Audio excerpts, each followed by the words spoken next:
Chapter 22. The Bennets were engaged to dine with the Lucases, and again, during the chief of the day, was Miss Lucas so kind as to listen to Mr. Collins. Elizabeth took an opportunity of thanking her.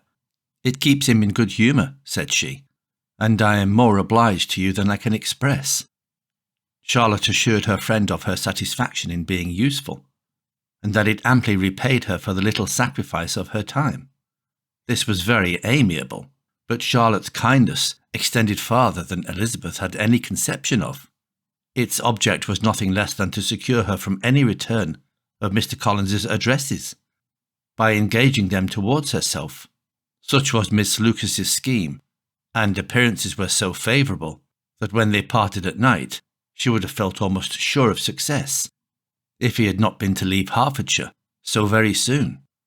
But here she did injustice to the fire and independence of his character, for it led him to escape out of Longbourn House the next morning, with admirable slyness, and hasten to Lucas Lodge to throw himself at her feet.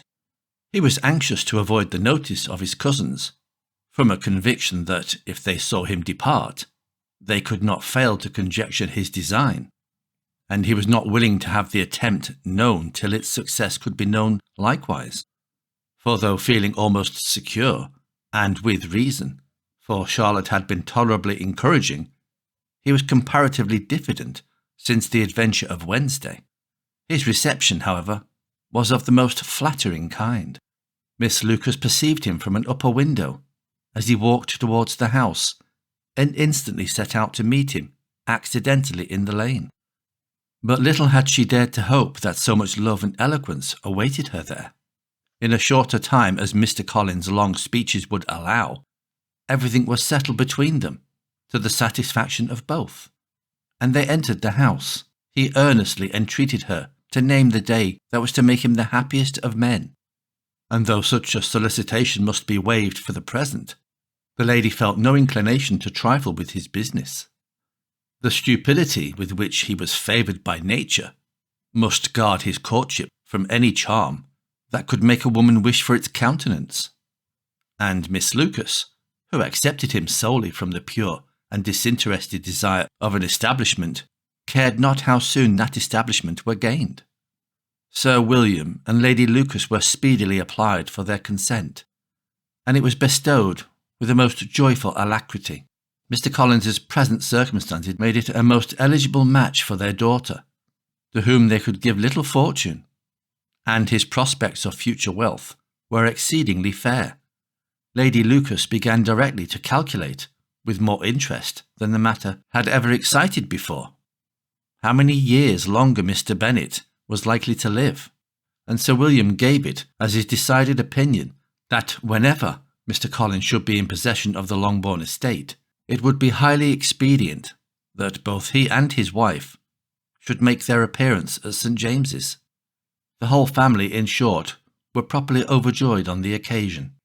The younger girls formed hopes of coming out a year or two sooner than they might otherwise have done, and the boys were relieved from their apprehension of Charlotte's dying an old maid. Charlotte herself was tolerably composed. She had gained her point, and had time to consider of it. Her reflections were in general satisfactory. Mr. Collins, to be sure, was neither sensible nor agreeable. His society was irksome, and his attachment to her must be imaginary. But still he would be her husband. Without thinking highly either of men or of matrimony, marriage had always been her object.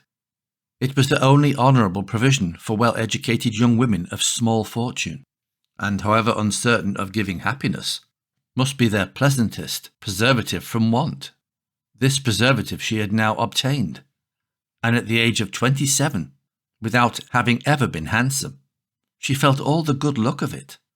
The least agreeable circumstance in the business was the surprise it must occasion to Elizabeth Bennet, whose friendship she valued beyond that of any other person. Elizabeth would wonder, and probably would blame her, and though her resolution was not to be shaken, her feelings must be hurt by such a disapprobation.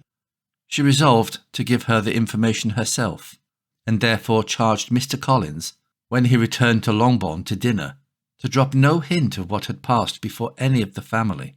A promise of secrecy was, of course, very dutifully given, but it could not be kept without difficulty, for the curiosity excited by his long absence burst forth in such very direct questions on his return, as required some ingenuity to evade, and he was at the same time exercising great self-denial, for he was longing to publish his prosperous love.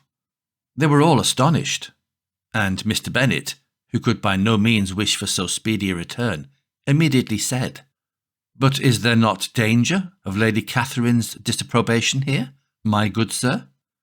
You had better neglect your relations than run the risk of offending your patroness." "My dear sir," replied Mr. Collins, "I am particularly obliged to you for this friendly caution, and you may depend upon my not taking so material a step without her ladyship's concurrence. You cannot be too much on your guard.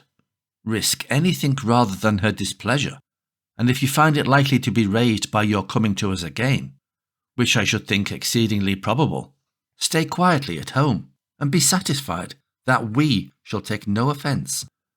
Believe me, my dear sir, my gratitude is warmly excited by such affectionate attention, and depend upon it, you will speedily receive from me a letter of thanks for this, as well as for every other mark of your regard during my stay in Hertfordshire.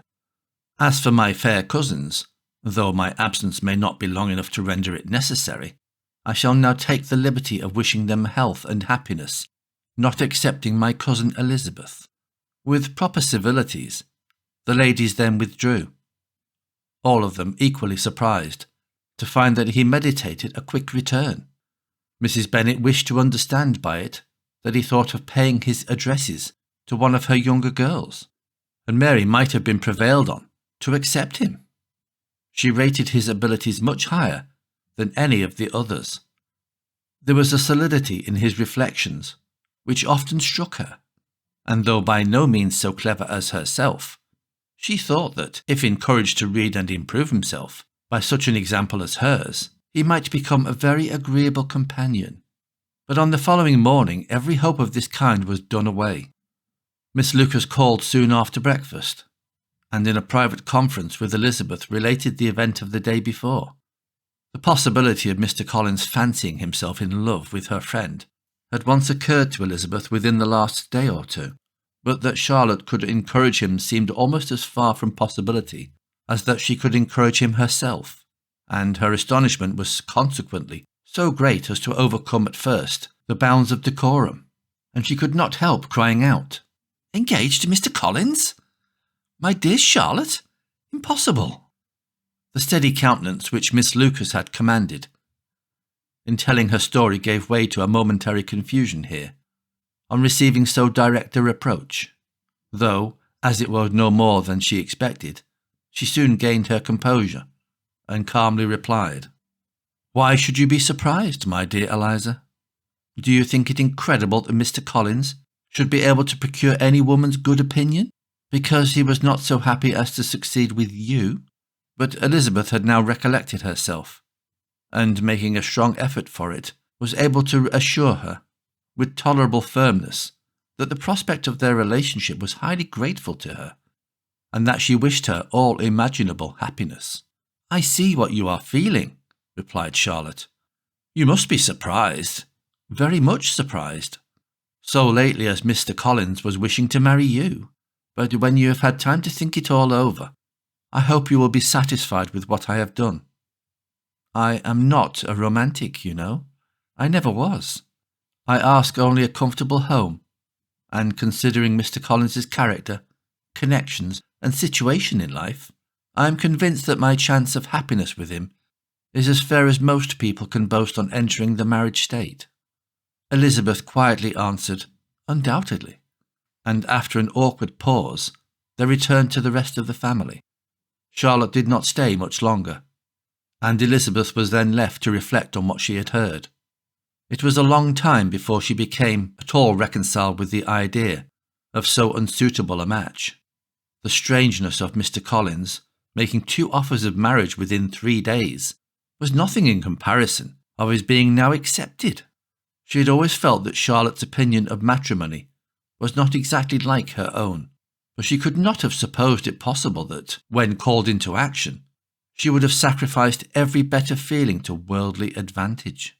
Charlotte, the wife of Mr. Collins, was a most humiliating picture, and to the pang of a friend disgracing herself and sunk in her esteem was added the distressing conviction that it was impossible for that friend to be tolerably happy in the lot she had chosen.